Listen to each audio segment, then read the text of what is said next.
Salut les collectionneurs, c'est Alex, j'espère que vous allez bien. Aujourd'hui, je vous présente la statue de Edouard Elric issue de la licence donc Full Metal Alchemist. C'est du Oniri Création, c'est du manga, donc c'est une première sur la chaîne. C'est pour ça que pour cette vidéo, je suis accompagné. On se retrouve juste après le montage de la statue.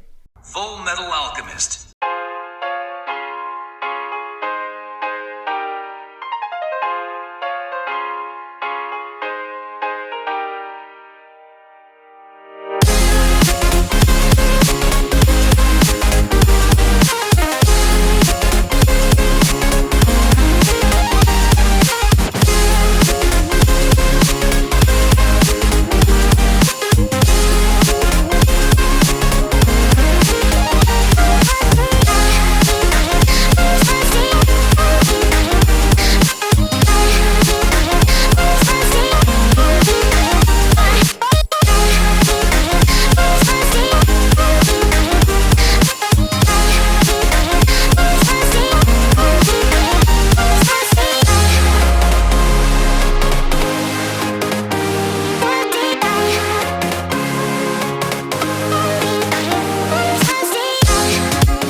Et voilà les amis, donc elle est montée. Donc comme vous pouvez le voir aujourd'hui, il y a Tom qui est à mes côtés donc, pour vous présenter le personnage. Salut. Salut.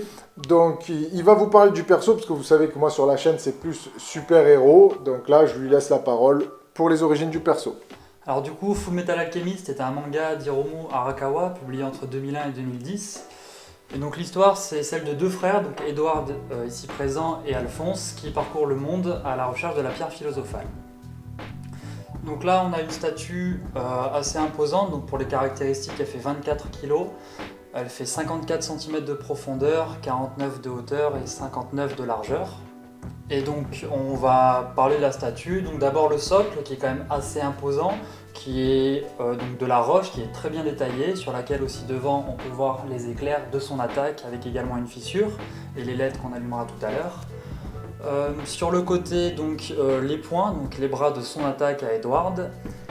Et donc également à ce niveau-là, donc le cercle d'alchimie qui est en résine transparente qui est très bien fait. Et pour terminer, donc Edward le personnage très dynamique en train de faire son attaque.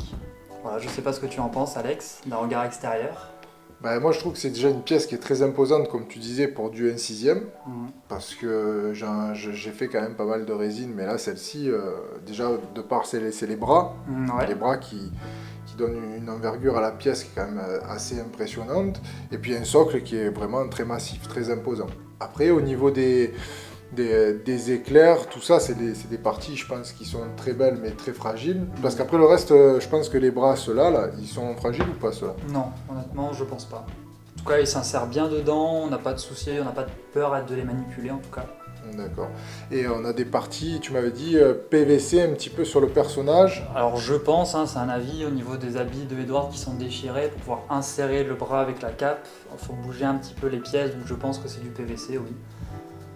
Pareil, peut-être son horloge à gousset ici, vu comme elle tient, c'est peut-être du PVC, j'ai pas osé la toucher, j'ai peur de la casser bêtement. Et donc il y a des accessoires en plus donc, dans la boîte. Alors oui, effectivement, donc il y a des accessoires puisqu'on a deux têtes, donc celle-ci où il est énervé et une où il a une expression un peu plus neutre. On a trois bras gauche, donc celui-ci avec la cape, les deux autres sont sans la cape et sont dans la même position ou l'autre avec le poing vers l'avant. Et également trois bras droits, donc celui-là avec l'automail vers l'arrière, un autre toujours avec l'automail plutôt point fermé vers l'avant, et enfin toujours vers l'arrière mais avec son bras humain. Et c'est vrai qu'elle a quand même un sacré dynamisme, surtout avec cette pose. Donc on va allumer le light-up pour vous montrer un petit peu ce que ça donne. Donc au niveau du branchement, tu m'as dit c'est mini USB. C'est ça, à l'arrière, un câble mini USB qui est fourni du coup dans le packaging. Et donc il n'y a pas de secteur, Non. C'est juste un câble. Non. Mais bon, il suffit d'avoir un câble et une prise secteur et ça marche ça. aussi. Il n'y a pas d'interrupteur switch. Non, il n'y a pas d'interrupteur. Alors c'est vrai que c'est une belle pièce. C'est vrai qu'au Oniri Création, j'en ai jamais vu vraiment, enfin vu que le manga c'est pas trop mon truc, mais celle-ci, Déjà les photos, quand je l'ai vu, j'avais quand même été assez impressionné par cet aspect vraiment de... Comme si c'est des points en fait, ça représente des points. C'est Voilà, ça. c'est des points qui vous viennent dessus et franchement je dois avouer elle est quand même très belle. Bon après je suis pas super fan du manga parce que c'est pas je pense ma génération, mais je dois avouer que le travail qui est effectué en termes de paint, de finition, on est quand même sur quelque chose d'assez beau. Alors après toi par rapport au manga, qu'est-ce que tu en penses? Si c'est vraiment fidèle au manga en tout point ou autre? Je suis assez d'accord, ils ont fait un très bon taf, surtout que donc, cette scène-là, dans l'animé, ça dure à peu près 2 secondes. C'est vraiment quelque chose qu'on voit très rapidement et qu'ils ont très bien su représenter de par la pose de Edward et également de par son attaque qui part bien sur les côtés, sur la statue, parce que dans l'animé c'est un peu brouillon, ça part devant. Donc c'est vraiment un très bon travail de leur part niveau représentation. Après, c'est vrai que c'est toujours assez difficile comment dire, d'arriver à capter une attaque qui est courte et de la démontrer sur une pièce surtout, et que ça parle à tous les fans. Et même moi qui suis pas fan, ça m'a tout de suite parlé quand j'ai vu les photos déjà. Je me suis dit, ça a attiré mon œil tout de suite, et me dire waouh, quand même là ça en est plein les yeux. Alors que voilà, c'est pas un univers que je connais très bien, mais là ça m'a tout de suite captivé de voir cette pose et puis ce light-up aussi qui est vraiment très joli. Comme tu dis, et en plus pour nous fans de Full Metal Alchemist, forcément c'est une masterpiece parce qu'elle est vraiment très belle, très imposante. Il n'y a pas grand chose à dire dessus, si ce n'est un grand bravo à Oniri. Ouais, non, franchement, moi je regarde depuis tout à l'heure, j'essaye de trouver s'il y a un truc qui va pas, mais tout est vraiment joli. Je vais avoir du mal à trouver réellement un bémol sur cette pièce. Ah, peut-être on parlait tout à l'heure des caractéristiques techniques et c'est peut-être le côté où elle va pas rentrer dans toutes les collections à cause des dimensions. Alors quand on parlait aussi du light-up, je vois que la fissure donc elle est allumée, mais c'est vrai qu'il y a un truc, moi, enfin c'est pas que ça me gêne, mais j'aurais aimé que ça soit fait. Les éclairs tout autour et ceux qui sont sur la fissure, ils sont pas allumés. C'est un petit peu dommage ça, je trouve. C'est vrai que ça aurait rajouté un plus qui soit allumé, ça aurait rendu la statue encore plus grandiose. Mais bon, Après oui, je sais que techniquement c'est pas facile. pas facile à faire, c'est vrai, mais dans l'ensemble ça reste une très belle pièce. Au niveau. Après, tu m'as dit au montage que Edward, il était, c'est-à-dire il y avait un pied qui était dans une tige et un autre qui se balade en fait. Ouais, donc le pied gauche, effectivement, il est dans le socle, et par contre, au niveau du pied droit, comme il n'est posé nulle part, il n'y a pas de tige, il n'est pas calé, ça bouge un petit peu. Oui, donc en fait, il faut y faire attention quand Ouais. même de ne pas rayer le socle, on va dire, enfin, Oui, le socle, Le- oui, le cercle le d'alchimie. cercle ouais. d'alchimie qui est un petit peu translucide et qui Mm. pourrait être rayé par C'est le vrai, pied. faut Ouais. faire attention, ouais. Ouais. Mais après, je pense que quand on la déplace un petit peu, ça bouge pas, Non, ouais, ça après, bouge pas. Voilà. Une fois qu'il est placé, il bouge plus. Voilà, il est juste reposé dessus et il faut juste être prudent là-dessus. Ouais. Ok, d'accord. Bon, on va voir un petit peu aussi les différentes poses qu'on a. Donc là, on vient de changer les accessoires. Donc là, tu as fait une nouvelle pose. C'est ça. Donc une nouvelle tête, donc la deuxième, et donc j'ai changé les deux bras, droit et gauche. Et donc au niveau des bras, c'est comme ça qu'il est officiellement dans la scène de l'animé. Et donc, il n'y a plus la cape. Non, il n'y a plus la cape et il n'a plus son bras métallique, donc son automail.